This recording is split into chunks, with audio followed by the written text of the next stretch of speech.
Assalamualaikum warahmatullahi wabarakatuh. Perkenalkan, nama saya Mai Lestari dengan NIM 2536057. Baik, di sini saya akan menyelesaikan tugas UAS dari mata kuliah Pengantar Teknologi Informasi yang diampu oleh Bapak Kiki Asdomi. Di sini saya akan menjelaskan 3 materi, yaitu dari kelompok 1, 2, dan 5. Kelompok 1 yaitu dengan judul jenis komputer berdasarkan ukuran. Kelompok 2 yaitu sejarah komputer dari generasi pertama hingga generasi sekarang. Dan kelompok 5 yaitu teknologi terbaru menggunakan komputer. Nah,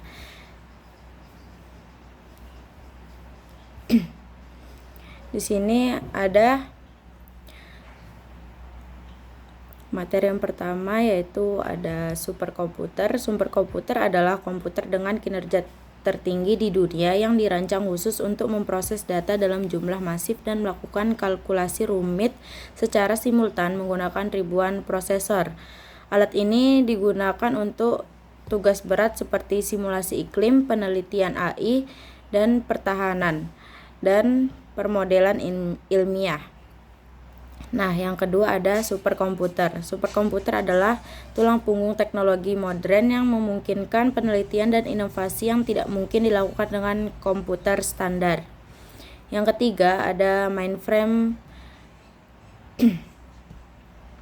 Mainframe ini berbeda dengan superkomputer yang lebih fokus pada kecepatan hitung dan tugas kompleks. Sementara mainframe fokus pada pemrosesan transaksi data yang banyak. Di sini ada juga mini komputer atau mini komputer adalah kelas komputer multi-user berukuran menengah yang posisinya berbeda di antara mainframe dan mikrokomputer. Dikembangkan sejak 1960-an, perangkat ini dirancang untuk komputer bisnis, laboratorium, dan pemrosesan data, menawarkan kecepatan tinggi dengan ukuran fisik yang lebih ringkas. Lalu ada juga mikrokomputer. Mikrokomputer adalah jenis komputer kompak dan terjangkau yang dirancang untuk penggunaan pribadi menggunakan satu chips mikroprosesor sebagai CPU serta mencakup memori, RAM atau ROM, dan antarmuka. Contoh umumnya itu meliputi desktop, laptop, tablet, dan smartphone yang kini sering disebut sebagai komputer pribadi atau PC. Lalu ada komputer utama, yaitu terdiri dari mikroprosesor sebagai otak, memori, dan sistem input atau output yang biasa terletak pada suatu motherboard. Penggunaannya itu awalnya dirancang untuk satu pengguna, namun kini mampu menangani berbagai aplikasi untuk pekerjaan, pendidikan, dan hiburan. Contohnya itu kayak laptop, komputer desktop, smartphone, dan perangkat embedded atau tertanam seperti konsol video game. Nah, ini tuh lahir pada tahun 1970-an dengan munculnya mikroprosesor seperti Intel 4004. Nah,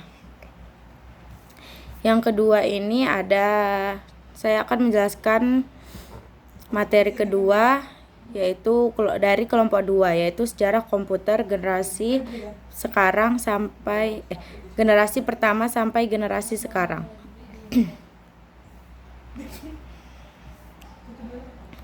Nah, di sini ada mesin raksasa yang berbasis tabung hampa udara, yaitu yang sering dia itu bentuknya itu bisa memenuhi ruangan.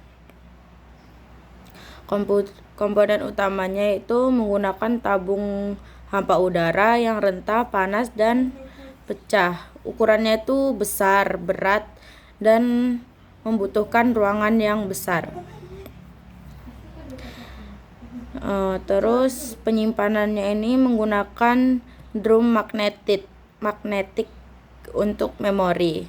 Kalau input outputnya ini menggunakan kartu berlubang, dan pita kertas dengan hasil cetak YouTube gitu.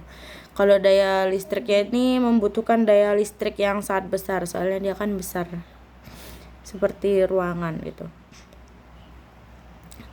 Terus yang kedua itu menandai peralihan penting dari tabung hampa ke teknologi transistor, membuat komputer jauh lebih kecil dari yang pertama tadi. Nah, dia itu juga lebih cepat, andal, dan hemat energi.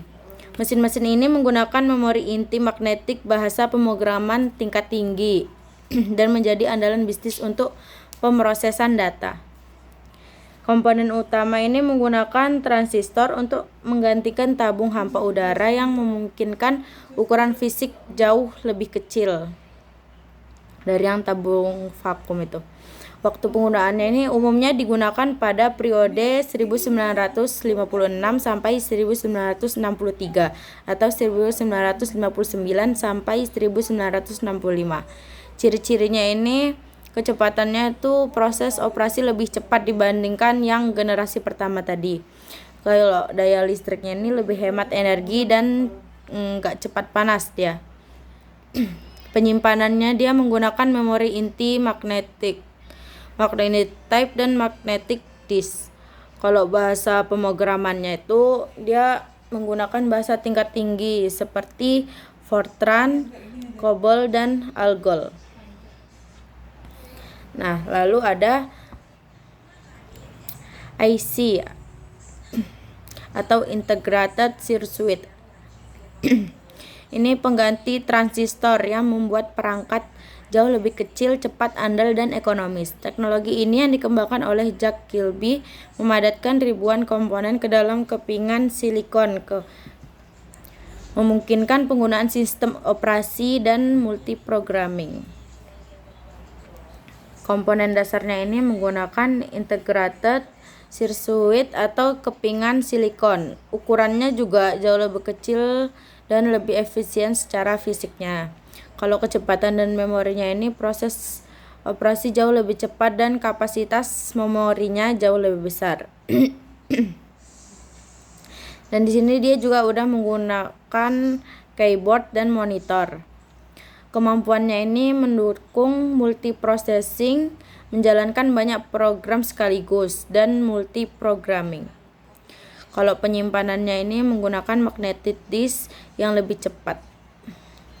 Lalu di sini ada very large scale integration yang mengintegrasikan ribuan transistor dalam satu chip silikon tunggal. Generasi ini merevolusi komputer dengan ukuran yang lebih kecil, cepat, murah, dan efisien, memicu lahirnya personal komputer atau PC seperti Apple dan IBM PC.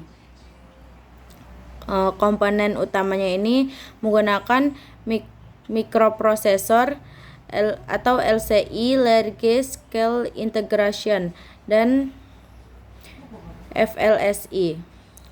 Dia ini ukurannya lebih kecil, udah kayak desktop, laptop portable, dan jauh lebih efisien. Di sini bahasa pemrogramannya ini menggunakan bahasa tingkat tinggi seperti C, Pascal, Basis, dan COBOL.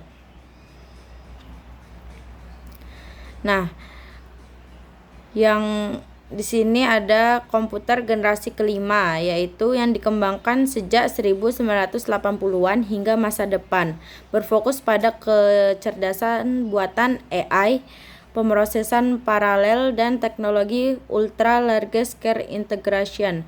Komputer ini dirancang untuk memahami bahasa manusia, belajar secara mandiri, dan memiliki bentuk ringkas seperti laptop atau tablet, dengan kinerja tinggi untuk pemecahan masalah kompleks. Basis teknologi ini menggunakan mikroprosesor dan teknologi ULSI yang memungkinkan jutaan komponen elektronik dipadatkan dalam satu chip. Kecerdasan buatan AI dirancang dengan AI untuk meniru kemampuan manusia, seperti mengenali suara, pembelajaran mandiri, dan pemrosesan bahasa alami. Jadi pemrosesan paralel ini menggunakan bahasa CPU (Central Processing Unit) yang bekerja bersama-sama secara simultan untuk meningkatkan kecepatan dan efisien. Berbeda dengan pemrosesan serial tradisional. Bentuk dan mobilitasnya ini dia juga lebih kecil, ringan, dan portable. Kayak laptop, notebook, dan tablet. Ini juga didukung dengan interface yang ramah pengguna, termasuk layar sentuh. Aplikasinya juga digunakan untuk komputasi kinerja tinggi, pengelolaan data raksasa, dan pengembangan sistem cerdas. Nah, materi selanjutnya ataupun yang terakhir yaitu saya mengambil dari kelompok 5 dengan judul teknologi terbaru menggunakan komputer. Di sini ada hardware. Hardware adalah komponen fisik dari komputer, yaitu bagian yang bisa dilihat dan disentuh. Contoh hardware itu ada keyboard, printer, scanner, dan perangkat lainnya yang bersifat keras, dan dia itu juga bisa disentuh. Lalu kedua ada software. Software ini tidak berwujud. Berbeda dengan perangkat keras, software tidak dapat disentuh namun dapat dilihat melalui layar. Instruksi perintahnya ini menggunakan bahasa pemrograman untuk mengatur operasi perangkat. Pengelolaan hardware memastikan semua komponen komputer berjalan dengan lancar. Pemrosesan datanya ini mengelola informasi dan data menjadi output yang berguna. Tanpa software, perangkat keras komputer hanyalah benda mati yang tidak memiliki fungsi.